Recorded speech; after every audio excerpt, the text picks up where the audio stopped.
Hello everybody. I don't know how this is going to film today. I have loads of lights on and it's a very April day today. As you can see, there's a piece of paper here and it hasn't got anything on it except for a tiny bit of water there. We're going to start off today with a very simple lesson in watercolour, which is a graduated wash. Basically, here's one I've just made. It's two colours. I've got two colours. I've got the sea and the sky. Normally I would do it flat because, as you can see, this one is already pouring down. But the thing to do before you do your graduated wash is to mix two colours of blue, or whichever colours you're choosing to use. I've got ultramarine, and it looks like I've got an enormous hand, ultramarine and Prussian blue.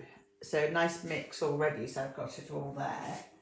And then I'm going to wet my paper, and I generally use a big brush, and I like to do even strokes and scrub my brush backwards or forwards.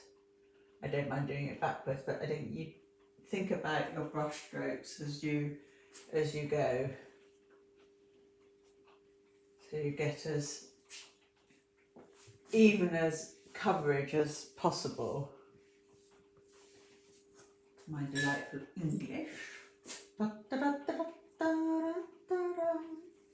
So what you do once your paper's nice and wet, and you have to use tape, otherwise it will just crunkle away, is I'm going to do the sky. So I'm going to dip my brush deep into the ultramarine, and this is going to dribble, and I don't want it to this time, but we can't do much with it like this. And you dip your brush once and you don't dip it again.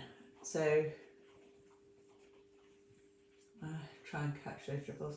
It gets paler and paler and paler, and that's my horizon line.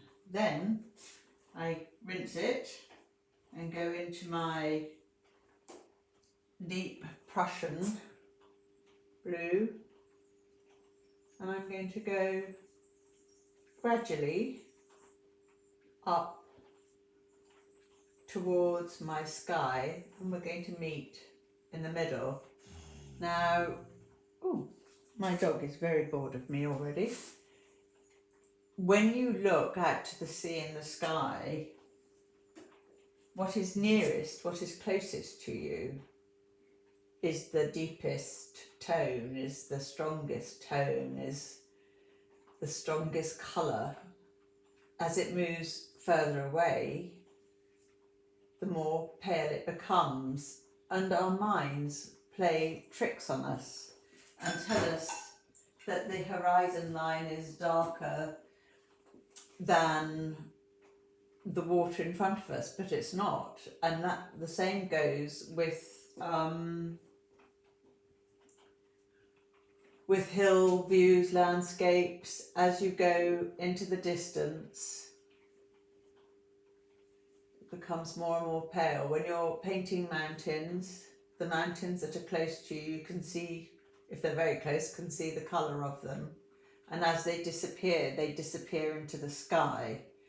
So don't be fooled by your own brains, because brains do try to tell us an awful lot of rubbish most of the time.